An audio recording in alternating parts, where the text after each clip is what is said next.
Bear cub sealed in a Carnival claw machine and took it to hospital. What this baby did was shocking. Let us know where you're watching from. If you love my content, consider supporting it with a super thanks. Also, don't forget to like and subscribe.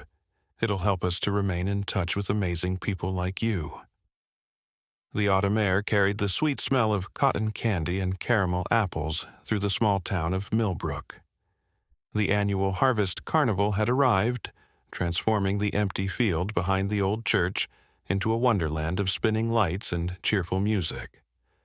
Families walked between the game booths, their children pulling at sleeves and pointing at prizes hanging from tent poles. Zara Thompson pushed her baby stroller along the gravel path, her 18-month-old daughter Ruby babbling excitedly at the colorful sights around them. Ruby had been fussy all week, but the carnival seemed to calm her restless energy. Her tiny hands clapped together as they passed the ring toss game, where teenagers tried to win oversized stuffed animals. "Look at all those pretty lights, sweetheart," Zara whispered, adjusting Ruby's pink jacket against the cool evening breeze. Near the edge of the carnival grounds, where the bright lights faded into shadows, something moved through the tall grass. A small bear cub, no bigger than a house cat, wandered alone. His dark fur was matted with burrs, and his brown eyes darted nervously at every sound. The cub had been separated from his mother 3 days ago when hunters fired warning shots into their den. Fear and hunger drove him toward the strange lights and unfamiliar sounds. The cub's nose twitched at the scent of food. Popcorn, fried dough, and something sweet pulled him closer to the carnival. His small paws made no sound on the soft earth as he crept between the game booths, staying in the shadows where humans couldn't see him.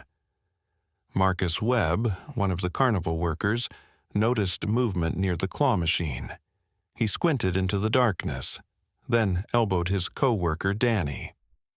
"Hey, you see that?" Danny looked up from counting tickets. "See what?" "Something small moving around back there. Looks like a dog or something." The two men stepped away from their booth, curious. The claw machine stood alone at the corner of the carnival, its bright neon lights casting colorful patterns on the ground. Inside the glass box, dozens of stuffed animals waited to be won. The machine hummed quietly, its mechanical claw hanging still above the plush toys. The bear cub emerged from behind a trash can, his small form barely visible in the dim light. He sniffed at a dropped piece of funnel cake, then looked up at the glowing machine. The bright colors confused him, but something about the stuffed animals inside caught his attention. They looked soft and safe, like the den he remembered from before the hunters came. "Well, I'll be," Marcus said, pointing at the cub. "That's not a dog." Danny stepped closer, his eyes widening. "Is that a bear?" The cub froze at the sound of their voices.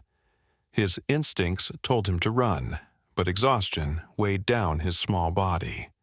He had been walking for days, eating whatever scraps he could find.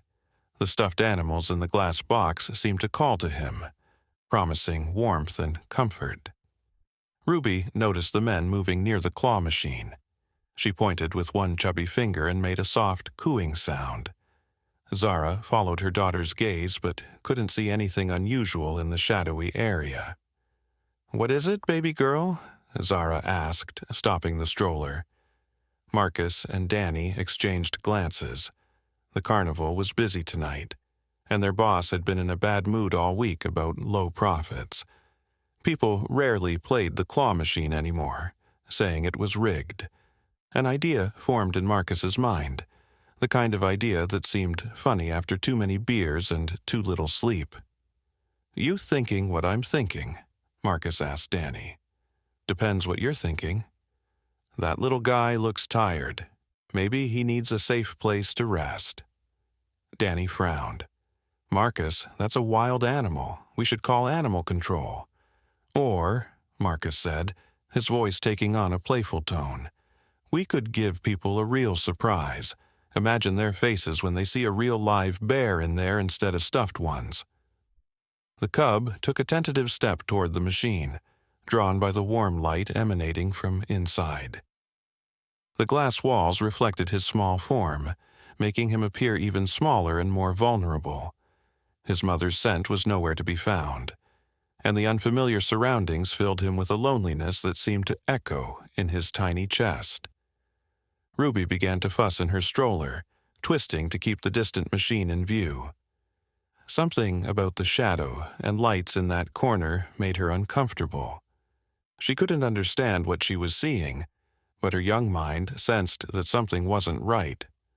"Shh, it's okay," Zara soothed, not noticing the drama unfolding in the dim corner of the carnival grounds. Marcus approached the cub slowly, his hands extended in what he thought was a friendly gesture. The cub backed away, but exhaustion made his movements slow and clumsy. The sweet smells of the carnival had drawn him here, but now the presence of humans filled him with terror. "Easy there, little guy," Marcus said softly. "We're just going to help you find a nice warm place to sleep." The cub's ears flattened against his head. Every instinct screamed at him to run, but his small legs trembled with fatigue. He had been running for so long, hiding from every sound and shadow. The glowing machine behind the men seemed to pulse with inviting light. Danny shook his head. "This is a bad idea, Marcus. Really bad." But Marcus was already moving, using a piece of cotton candy to lure the hungry cub closer to the machine. The sweet smell made the cub's empty stomach ache with need. Against his better judgment, he crept forward, drawn by the promise of food and the mysterious warmth radiating from the glass box filled with soft, fur-like creatures that looked almost like family. The cub's small paws touched the metal base of the claw machine. The vibrations from the humming motor traveled through his body, creating a strange sensation he had never felt before. The stuffed animals inside seemed to watch him through the glass, their button eyes reflecting the neon lights. He pressed his tiny nose against the cool surface, leaving a small smudge on the otherwise pristine glass. Ruby's restlessness grew stronger. She twisted in her stroller with unusual urgency, her small hands reaching toward the distant corner where the men stood with the bear cub. Her babbling became more insistent, filled with sounds that seemed almost like words her mother couldn't understand. "Ruby, what's gotten into you tonight?" Zara asked, checking her daughter's diaper and finding it clean. The baby's behavior was unlike anything she had seen before. Ruby had always been sensitive to her surroundings, but tonight something different was happening. Marcus knelt down beside the cub, speaking in what he thought were soothing tones. "Come on, little buddy. Look at all those nice soft friends in there. They're waiting for you." The cub tilted his head, trying to understand the human's intentions. The cotton candy in Marcus's hand smelled sweet, but something in the man's voice made the cub's fur stand on end. The machine's lights reflected in the cub's dark eyes, creating tiny stars that seemed to dance with each flash of neon. Danny stepped closer, his conscience battling with curiosity. "Marcus, seriously, we should think about this. What if someone gets hurt? What if the cub gets scared and tries to break out?" "Relax," Marcus said, already reaching for the service key hanging from his belt. "It's just for a little while. People will think it's some kind of new attraction. By morning, we'll let him out and call animal control. No harm done." The service door to the claw machine was hidden on the back side, away from where customers normally stood. Marcus had opened it countless times to refill the prizes and fix mechanical problems. The cub watched with growing confusion as the man manipulated something behind the glass box.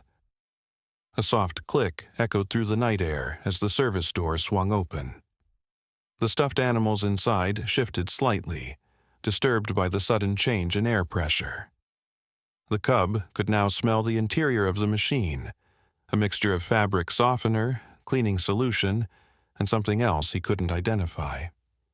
"There we go," Marcus said, his voice taking on an encouraging tone. "See? It's like a little cave in there, warm and safe." The cub approached the opening cautiously.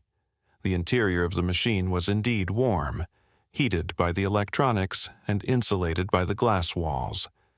The stuffed animals created a soft landscape of different textures and colors. To the tired and frightened cub, it looked like the most comfortable place he had seen in days. Ruby's agitation reached a new level. She began to cry, not the usual fussy cry of a tired baby, but something deeper and more urgent. Her small body strained against the stroller's safety straps, and her eyes remained fixed on the distant corner of the carnival. "Oh, sweetheart, what's wrong?" Zara lifted Ruby from the stroller, cradling her daughter against her chest. The baby's heart was beating fast, and her tiny hands clutched at Zara's jacket with unusual strength. Other carnival visitors began to notice Ruby's distress. An elderly woman stopped to ask if everything was okay.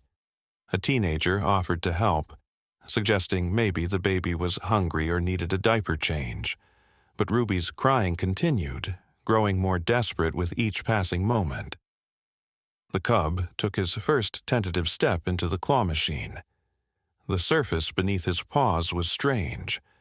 Not earth or grass or leaves, but something smooth and slightly yielding. The stuffed animals surrounded him, their synthetic fur soft against his real fur. For a moment, the warmth and enclosure reminded him of his mother's den. "That's it, little guy," Marcus encouraged, gently guiding the cub further inside. "Just a little further."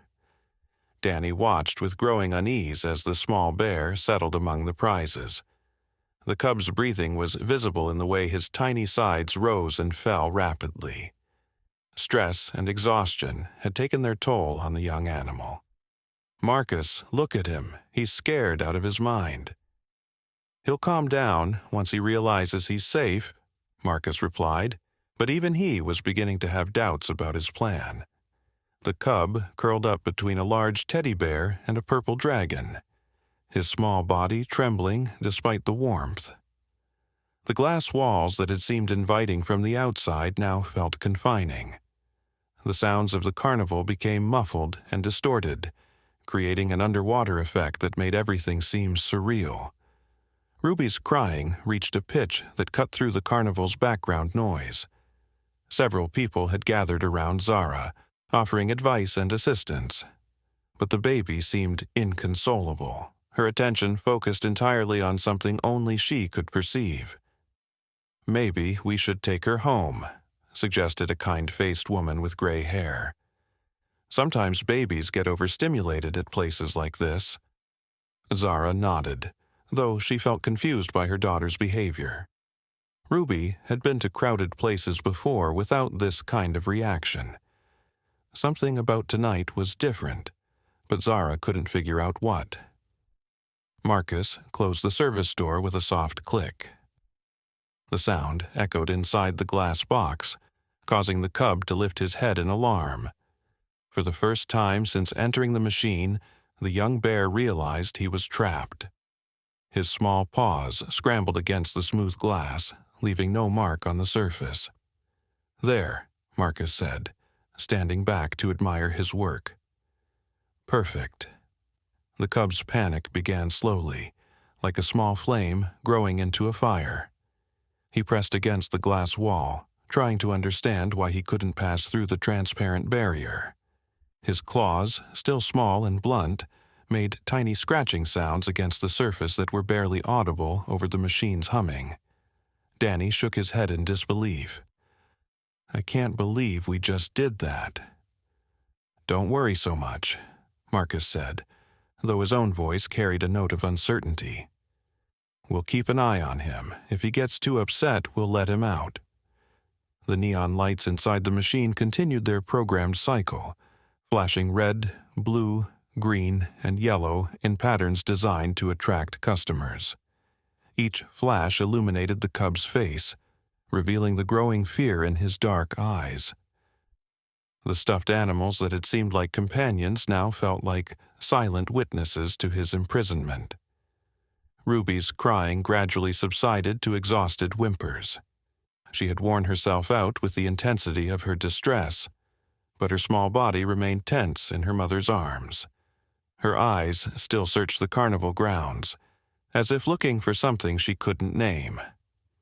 "Let's try the carousel," Zara suggested to herself, hoping the gentle motion and familiar music might calm her daughter. "You always love the horses." As they walked away from the claw machine area, Ruby's head turned to keep the distant corner in view. Her small hand opened and closed repeatedly, as if reaching for something far away. The connection she felt to the trapped cub was beyond her ability to understand or communicate, but it remained strong and urgent. The carnival continued around them, families enjoying games and rides, teenagers sharing cotton candy and stolen kisses, children begging for one more chance at the ring toss.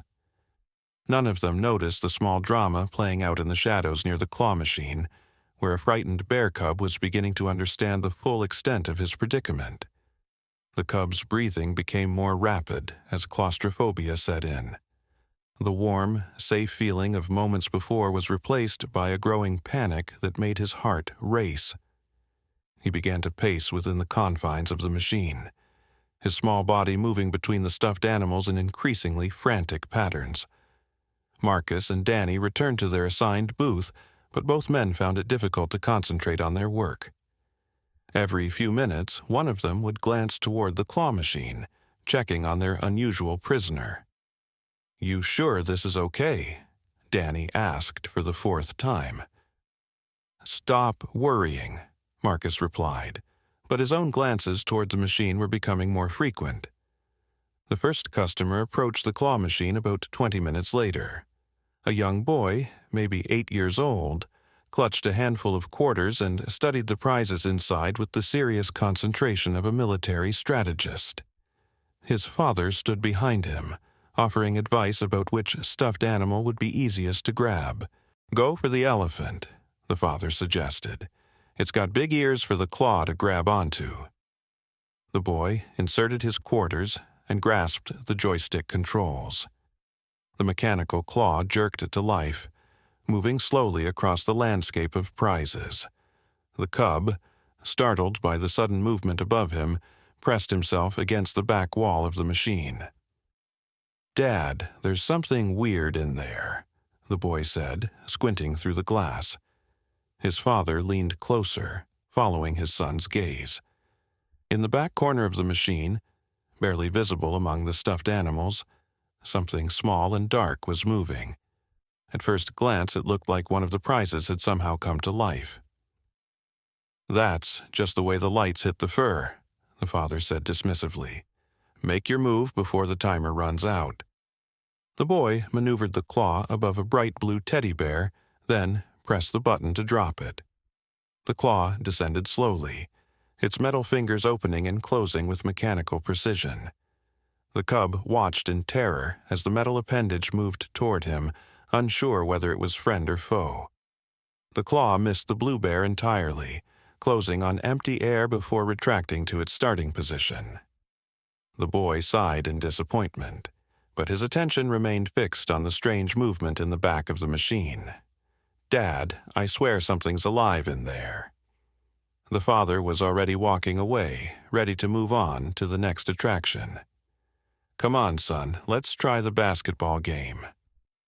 But the boy lingered, pressing his face against the glass and cupping his hands around his eyes to block out the surrounding lights.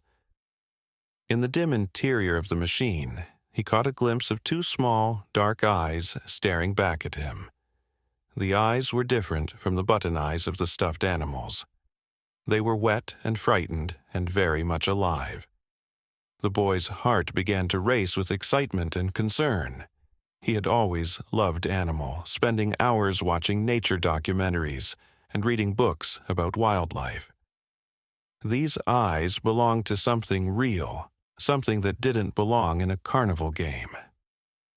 "Dad," he called out, his voice cracking with urgency. "Dad, come back. There's a real animal in here."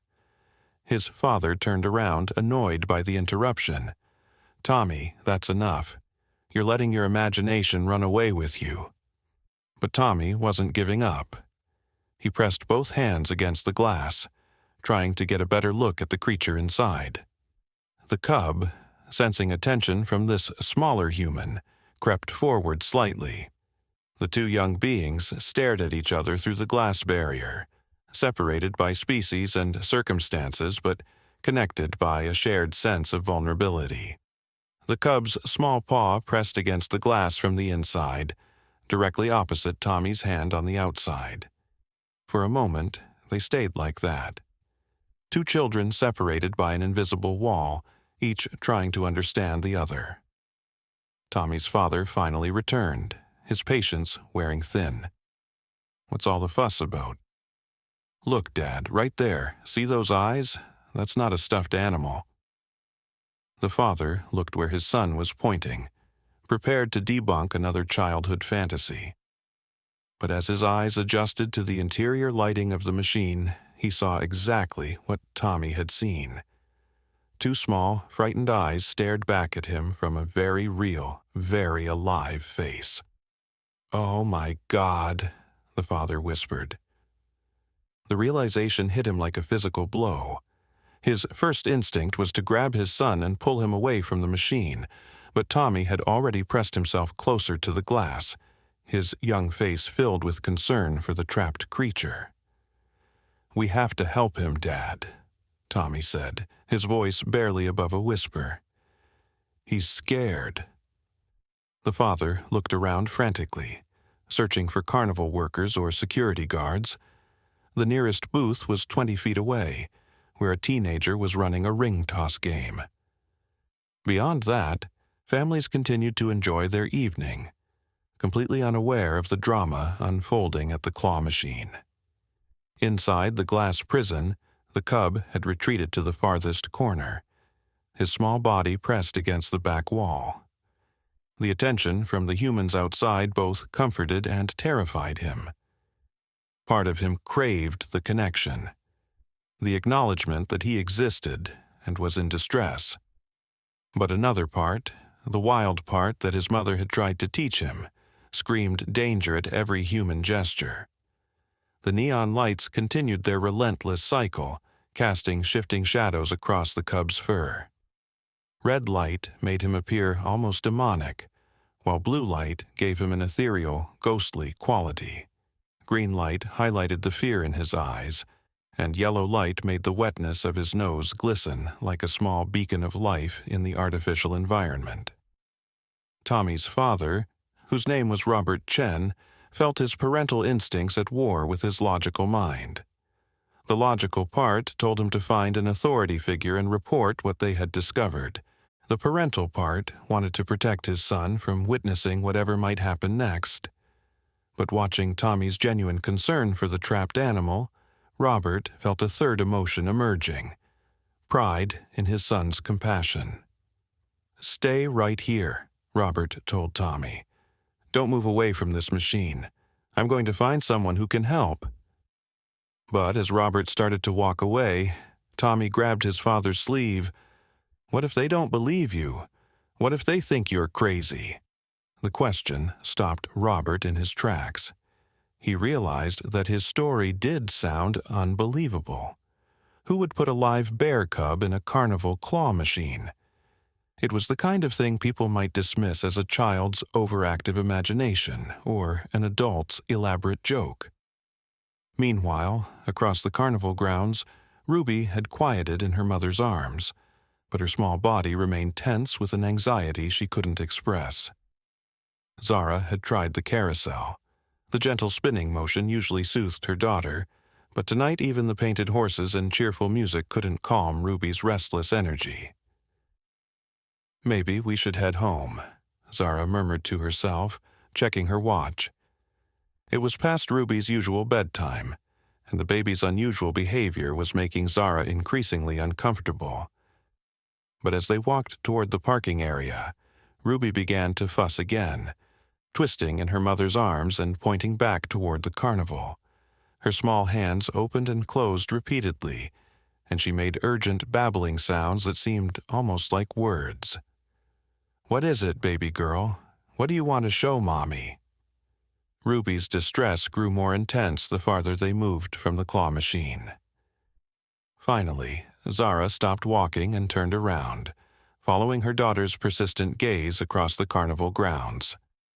In the distance, she could see the neon lights of various games and rides, but nothing that seemed particularly interesting or concerning. "I don't see anything, sweetheart," Zara said softly.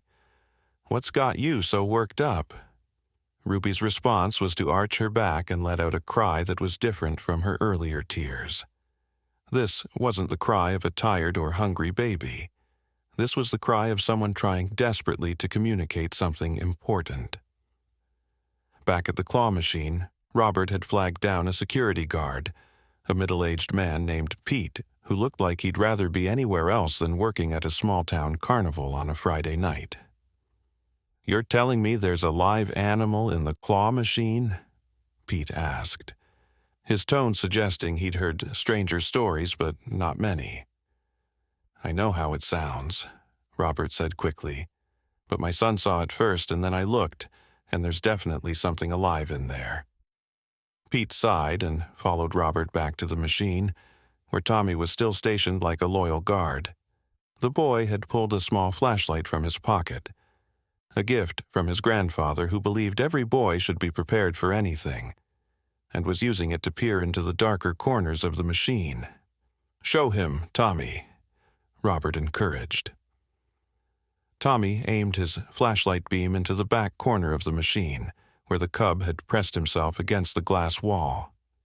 The additional light made the animal's features clearly visible: the small black nose, the round ears, the dense fur that was unmistakably real. Pete's expression changed from skepticism to alarm in the span of seconds. "Jesus Christ," he muttered, then caught himself and glanced apologetically at Tommy. "Sorry, kid, but how the hell did a bear get in there?" The question hung in the air like an accusation. Robert and Tommy both looked at Pete expectantly, as if the security guard might have an immediate explanation for the impossible situation. "We need to get this machine shut down right away," Pete said, reaching for his radio. "And we need to find whoever's responsible for maintaining it." The radio crackled to life, and Pete spoke in the efficient tone of someone who had dealt with unusual situations before. "Base, this is Pete at Sector 3. I need Marcus Webb at the claw machine immediately. We've got a situation here." Marcus's voice came through the radio, slightly distorted by static. "What kind of situation?" Pete glanced at Robert and Tommy, then at the cub visible through the glass. "The kind that requires immediate attention. Just get over here." While they waited for Marcus, more people began to gather around the claw machine. Word was spreading through the carnival with the speed that strange news always travels. Whispered conversations, pointed fingers, and growing clusters of curious onlookers. A teenage girl with pink hair and multiple ear piercings was the first to voice what others were thinking. "Is that thing real?" Her boyfriend, trying to impress her with his knowledge, leaned closer to the glass. "Nah, it's probably some kind of robotic thing. You know, like those dinosaurs at the museum." But an older woman who had been watching quietly shook her head. "That's a living creature. Look at the way it's breathing. Look at its eyes." The crowd grew larger, and with it came a variety of opinions and theories. Some people were fascinated, treating the discovery like an exciting mystery to be solved. Others were concerned about the animal's welfare. A few were angry, demanding to know who was responsible for what they saw as animal cruelty. Tommy found himself pressed against the machine by the growing crowd, but he refused to move away. He had become the cub's self-appointed guardian, maintaining his vigil even as adults pushed past him for a better look. "He's getting more scared," Tommy observed, watching the cub's increasingly frantic movements inside the machine. "All these people are making it worse." Robert put his hand on his son's shoulder, impressed by the boy's mature observation. "You're right. Maybe we should ask people to give him some space."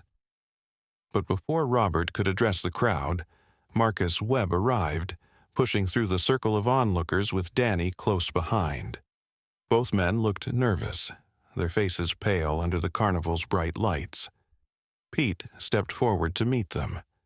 "Marcus, what can you tell me about this?" He gestured toward the machine.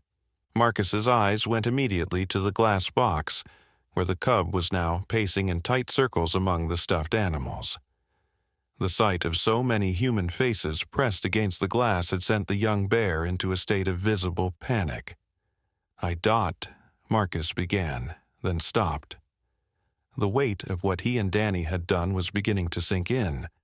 What had seemed like a harmless prank a few hours ago now looked like something much more serious. Danny stepped forward, his conscience finally overriding his loyalty to his co-worker. "We put him in there," he said quietly. "We found him wandering around behind the booth, and Marcus thought it would be funny to put him in the machine for a while." The crowd's reaction was immediate and intense. Voices rose in anger and disbelief. Someone shouted, "That's animal abuse," while another person demanded to know if they had called the police. Pete held up his hands, trying to maintain order. "Everyone calm down. The important thing right now is getting the animal out safely." But the damage was done. The crowd's energy had shifted from curiosity to outrage, and the noise level was rising steadily. The cub, already frightened by the faces pressing against his glass prison, became even more agitated as the human voices grew louder and more threatening. Tommy watched in distress as the small bear threw himself against the glass walls, his tiny claws scratching futilely at the smooth surface. "He's trying to get out," Tommy said, his voice breaking with emotion. "Please, somebody help him." Marcus fumbled for his keys, his hands shaking as he tried to unlock the service door at the back of the machine. The crowd had grown to nearly 30 people, and their anger was palpable. Some were demanding his arrest, while others were calling for animal control and the media. "Give me some room," Marcus pleaded, trying to maneuver around the back of the machine. "I can't help him if you're all crowding around." But the crowd's patience was exhausted. A woman with a small child of her own pushed forward, her face flushed with maternal fury. "How dare you? How dare you traumatize a baby animal like this?" As the adults argued and pointed fingers, Tommy noticed something that the others had missed. In the chaos and noise, a new figure had appeared at the edge of the crowd. A young woman carrying a baby, both of them drawn by the commotion. Zara had finally given in to Ruby's persistent urgings and returned to investigate whatever was causing her daughter such distress. As they approached the crowd around the claw machine, Ruby's behavior changed dramatically. The baby's crying stopped, replaced by an intense focus that seemed beyond her 18 months of age. Ruby stretched her small arms toward the machine, making soft cooing sounds that somehow carried over the angry voices of the adults. Her tiny fingers opened and closed rhythmically, as if she were trying to reach through the crowd and the glass to touch something only she could see. Tommy, still pressed against the front of the machine, heard the baby's sounds and turned to look. His eyes met Ruby's across the crowd, and something passed between them, a shared understanding that transcended their difference in age and ability to communicate. "There's a baby here too," Tommy called out to the adults, his voice cutting through their arguments. "She's trying to see." The crowd parted slightly, creating a narrow path for Zara and Ruby to approach the machine. As they got closer, Ruby's excitement grew more pronounced. She babbled urgently, her small body straining toward the glass box. Zara looked into the claw machine and saw immediately what had captured her daughter's attention. The small bear cub, exhausted from his panicked struggles, had collapsed among the stuffed animals. His sides heaved with rapid breathing, and his dark eyes held a look of resignation that was heartbreaking to see. "Oh my God," Zara whispered, echoing Robert's earlier reaction. "That poor little thing." Ruby reached out with both hands, pressing her small palms against the glass. The cub, as if sensing her presence, lifted his head and looked directly at her.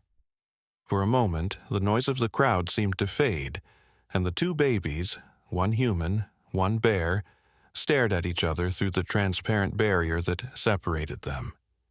Something extraordinary happened in that moment of connection. The cub's frantic breathing began to slow, and Ruby's agitated energy transformed into a calm, focused attention. They seemed to recognize something in each other, a shared vulnerability and innocence that transcended species. Marcus finally managed to get the service door open, but hesitated when he saw the cub's position near the front of the machine. "I don't know how to get him out without scaring him more," he admitted. The crowd's anger had shifted to urgent concern for the trapped animal. People were offering suggestions, calling for veterinarians, and debating the best way to handle the situation.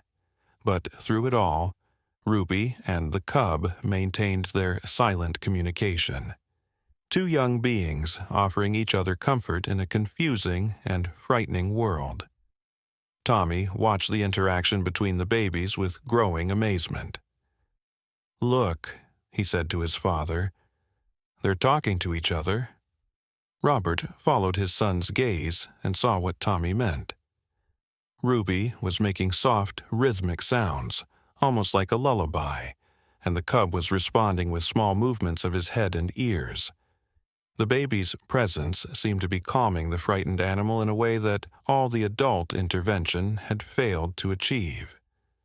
"Maybe," Tommy suggested quietly, "maybe she should be the one to help get him out." The suggestion hung in the air like a fragile soap bubble, beautiful but seemingly impossible. The adults around the machine looked at Tommy as if he had suggested something completely absurd. How could an 18-month-old baby help rescue a trapped bear cub when grown men were struggling with the task? But Zara found herself considering the boy's words more seriously than she might have expected. Ruby's behavior throughout the evening had been so unusual, so purposeful, that it seemed like more than coincidence. The way her daughter was communicating with the cub through the glass was unlike anything Zara had ever witnessed.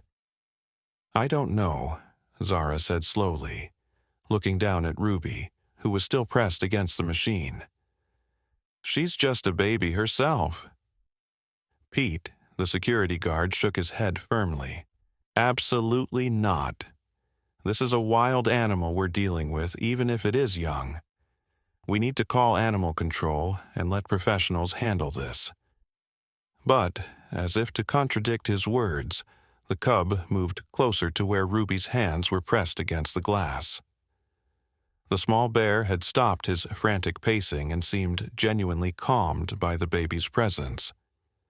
His breathing had slowed to a more normal rhythm, and his eyes, while still frightened, no longer held the wild panic of earlier. Danny, who had been watching the interaction with growing amazement, spoke up hesitantly. "Actually, look at him. He's not acting aggressive at all. If anything, he seems peaceful with her."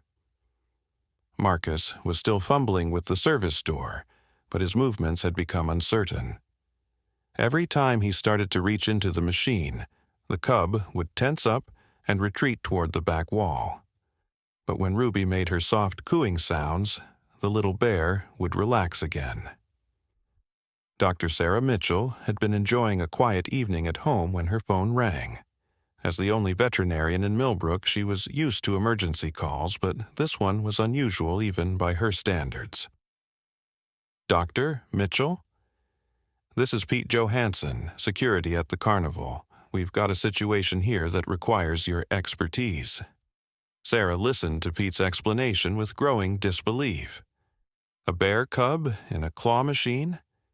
It sounded like something from a bizarre dream, but Pete's voice carried the weight of genuine urgency. "I'll be there in 15 minutes, Sarah said, already reaching for her emergency kit. "Don't let anyone try to remove the animal until I arrive, and for God's sake, keep the crowd back." But keeping the crowd back was proving impossible. Word of the trapped cub had spread beyond the carnival grounds, carried by social media posts and text messages. Local residents were arriving in increasing numbers, some drawn by curiosity, others by genuine concern for the animal's welfare. Among the new arrivals was Eleanor Vasquez, a retired teacher who had spent 30 years working with children and had an intuitive understanding of young minds. She pushed through the crowd until she could see Ruby and the cub, and immediately recognized something that the other adults had missed. "That child isn't just looking at the bear," Eleanor said to no one in particular.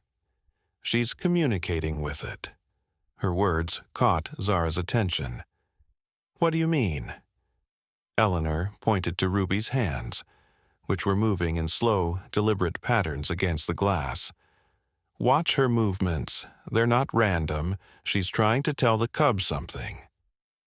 As if to prove Eleanor's point, Ruby began to make a new sound, a soft humming that seemed to have a rhythm and melody.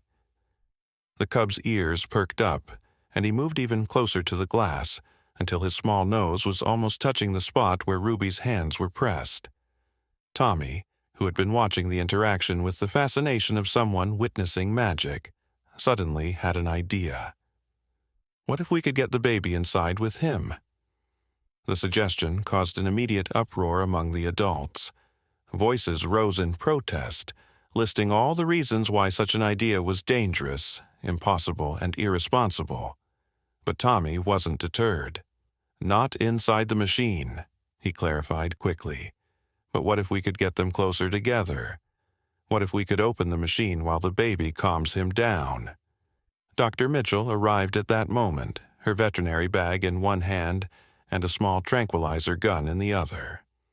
She had expected to find a chaotic scene, but she wasn't prepared for the sight that greeted her. Dozens of people gathered around a claw machine, all focused on the interaction between a human baby and a bear cub. "What's the current situation?" she asked Pete, who quickly brought her up to speed on everything that had happened.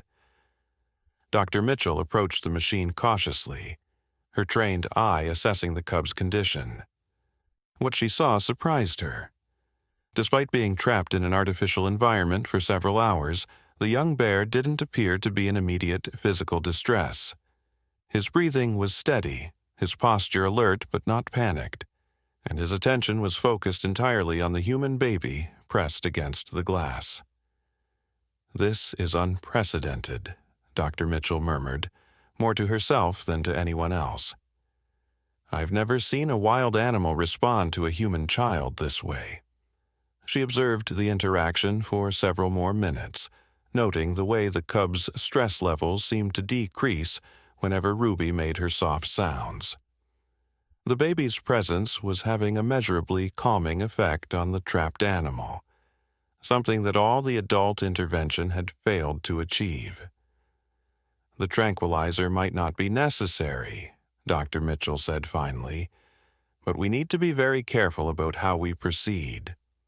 Meanwhile, Ruby had begun a new behavior that left the adults speechless. The baby had started to rock gently back and forth while maintaining contact with the glass, and her humming had developed into something that sounded almost like a lullaby. The cub, incredibly, had begun to sway slightly in rhythm with her movements. Zara felt tears prick at her eyes as she watched her daughter's extraordinary display of empathy. "I've never seen her do anything like this before," she whispered to Eleanor, who was standing beside her. "Children are more connected to the natural world than we give them credit for," Eleanor replied softly. "Before we teach them to be afraid, they respond with pure compassion." The crowd had grown silent, watching the unprecedented scene unfold. Even the most skeptical adults couldn't deny that something remarkable was happening between the two young beings separated by glass and species. Dr. Mitchell made her decision. "We're going to try something unconventional," she announced to the crowd. "I want to open the service door while the baby maintains contact with the cub. Her presence seems to be keeping him calm, and that might be our best chance for a safe extraction." Several people immediately protested the plan, citing safety concerns and liability issues, but Dr. Mitchell was firm in her professional assessment. "This cub is young enough that he's not yet fully developed the fear responses that would make him dangerous," she explained. "And his behavior right now suggests that he's responding to the baby as a comfort source, not a threat." Marcus, who had been silent throughout most of the discussion, finally found his voice. "If something goes wrong, if someone gets hurt because of what I did, then you'll face the consequences," Dr. Mitchell said bluntly. "But right now, our priority has to be getting this animal out safely." She turned to Zara, her expression serious but hopeful. "I need your permission to try this approach. Your daughter seems to have established a unique connection with the cub, and I believe that connection might be the key to a successful rescue." Zara looked down at Ruby, who was still humming softly to the cub. The baby's small face was peaceful and focused, showing none of the agitation that had marked her behavior earlier in the evening. It was as if Ruby had found her purpose in comforting the frightened animal. "What exactly are you asking me to do?" Zara asked. "I want you to hold Ruby close to the service door while I open it," Dr. Mitchell explained. "If the cub remains calm with her nearby, I should be able to guide him out without causing additional trauma." The plan sounded both simple and terrifying. Zara's maternal instincts screamed warnings about putting her baby so close to a wild animal, even a young one. But watching Ruby's continued interaction with the cub, she found herself believing that something extraordinary was happening, something that transcended normal concerns about safety and protocol.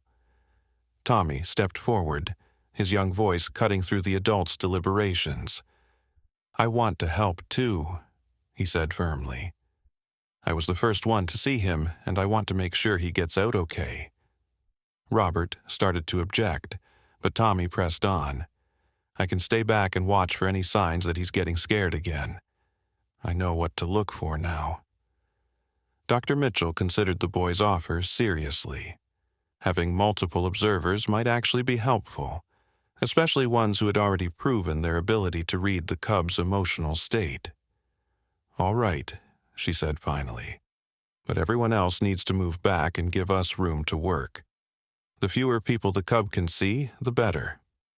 The crowd reluctantly stepped back, forming a loose circle around the machine, but maintaining enough distance to avoid overwhelming the trapped animal. The carnival's background noise, music, laughter, the sounds of other games and rides seemed to fade as everyone focused on the delicate rescue operation about to unfold. Dr. Mitchell positioned herself at the service door, her hands steady despite the unusual nature of the situation. She had handled many wildlife emergencies in her career, but never one that involved such an unlikely partnership between species. "Zara, I need you to bring Ruby around to this side of the machine," Dr. Mitchell instructed. "Keep talking to her, keep her calm, but position yourself so that the cub can see her as I open the door." Zara carefully lifted Ruby and moved to the back of the machine. The baby immediately began to reach toward the glass, her small hand seeking the connection she had maintained with the cub. Inside the machine, the cub had noticed the change in positioning. He turned toward the service door, his small ears rotating like tiny radar dishes as he tried to understand what was happening. The stuffed animals around him had been disturbed by his movements throughout the evening, creating a landscape of displaced toys that looked like the aftermath of a gentle earthquake. "Here we go," Dr. Mitchell said softly, inserting her key into the service door lock. The click of the lock mechanism seemed unnaturally loud in the tense silence that had fallen over the crowd. The cub's head snapped toward the sound, his body tensing as he prepared for another unpredictable change in his confined world. But then Ruby began to hum again, her soft melody carrying clearly in the quiet air. The cub's ears swiveled toward the sound, and his posture relaxed slightly as he recognized the comforting presence that had been his anchor throughout this strange ordeal. Dr. Mitchell slowly opened the service door, creating a gap of just a few inches. The cub could now smell the outside air, carrying scents of popcorn and cotton candy, car exhaust and autumn leaves, and something else, the warm, milk-sweet scent of the human baby who had been his only comfort in this glass prison. "Easy, little one," Dr. Mitchell murmured, her voice joining Ruby's humming in a strange but soothing duet. "Nobody's going to hurt you." The cub took a tentative step toward the opening, then stopped, uncertain. The gap represented freedom, but also the unknown. Inside the machine, despite the confinement, he had found an unexpected source of comfort in the baby's presence. Would that comfort disappear if he left his glass sanctuary? Ruby seemed to sense the cub's hesitation. She leaned forward in her mother's arms, stretching her small hands toward the opening in the machine. Her humming grew slightly louder, more insistent, as if she were encouraging the cub to come closer. Tommy watched from his position several feet away, his young heart pounding with nervous excitement. "He's thinking about it," he whispered to his father. "He wants to come out, but he's scared." The moment stretched like a held breath, the entire crowd frozen in anticipation. The success or failure of this unprecedented rescue attempt hung in the balance, dependent on the mysterious connection between a human baby and a frightened bear cub, mediated by a veterinarian who was writing new protocols as she went along. Then, slowly, the cub began to move toward the opening, drawn by Ruby's persistent humming and the promise of freedom that lay just beyond the glass walls that had held him captive. Each step the cub took seemed to last an eternity. His small paws moved carefully among the displaced stuffed animals, his dark eyes never leaving Ruby's face. The baby continued her gentle humming, her small hands reaching toward the opening as if she could somehow bridge the gap between them with her touch. Dr. Mitchell held her breath as the cub approached the service door. Her years of veterinary training had taught her to expect the unexpected, but nothing had prepared her for this moment, watching a wild animal being guided to safety by the pure compassion of a human child. The cub paused at the threshold of the opening, his small nose twitching as he tested the air outside his glass prison. The sense of the carnival washed over him. Sweet treats, diesel fuel from the generators, the complex mixture of human emotions that filled the night air. But stronger than all of these was the warm, comforting scent of the baby who had stayed with him through his ordeal. Ruby's humming grew softer, more coaxing, as if she understood that this was the crucial moment. Her mother Zara felt tears streaming down her face as she watched her daughter demonstrate a capacity for empathy that seemed beyond her young age. "Come on, little guy," Tommy whispered from his observation post. "She's waiting for you." And then, in a moment that would be remembered by everyone present for the rest of their lives, the cub took the final step. He emerged from the claw machine, and instead of running away as everyone expected, he moved directly toward Ruby. Dr. Mitchell was ready to intervene if necessary, but her professional instincts told her that intervention wasn't needed. The cub's body language showed no signs of aggression or fear, only a deep, almost desperate need for the comfort that Ruby represented. The baby reached down from her mother's arms, her small fingers barely able to touch the soft fur on top of the cub's head. The contact was gentle, lasting only a few seconds, but in that brief moment something extraordinary happened. The cub looked up at Ruby with eyes that seemed to hold a universe of gratitude. He made a soft sound, almost like a purr that expressed what words never could. Then, as if understanding that this moment was complete, he took a step back. But he didn't run. Instead, the cub sat down in front of Ruby and Zara, his small form perfectly still, as if he were posing for a photograph that would capture this impossible moment forever. The crowd, which had been holding its collective breath, finally exhaled in a wave of amazed murmurs and gentle applause. People wiped tears from their eyes, struggling to process what they had witnessed. Dr. Mitchell knelt down beside the cub, speaking in soft, reassuring tones as she performed a quick examination. "He seems to be in good health," she announced to the relieved crowd. "A little dehydrated and stressed, but nothing that can't be treated." As she worked, the cub kept glancing back at Ruby, as if seeking reassurance from his unlikely savior. The baby responded with more of her gentle humming, maintaining the connection that had made this rescue possible. "We'll need to take him to the Wildlife Rehabilitation Center," Dr. Mitchell explained.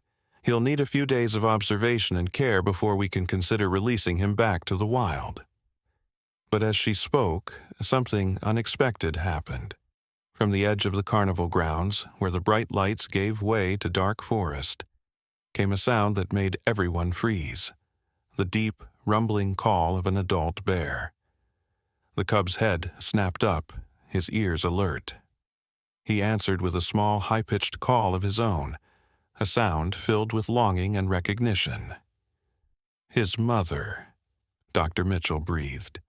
"She's been looking for him." The adult bear's call came again, closer this time. The crowd began to murmur nervously, but Dr. Mitchell raised her hand for silence. "Everyone stay calm," she instructed. "If we don't make any sudden movements, she'll likely just collect her cub and leave." The cub stood up, torn between his instinct to go to his mother and his reluctance to leave the human baby who had comforted him. He looked back at Ruby one more time, and in that look was a depth of understanding that transcended species. Ruby reached out again, her small hand touching the cub's fur in what could only be described as a farewell caress. She made one final soft sound, different from her earlier humming. This was a sound of release, of letting go. The cub seemed to understand. He touched his small nose to Ruby's hand for just an instant, then turned and walked steadily toward the edge of the carnival grounds, toward the forest where his mother waited. The crowd watched in awed silence as the small bear disappeared into the shadows.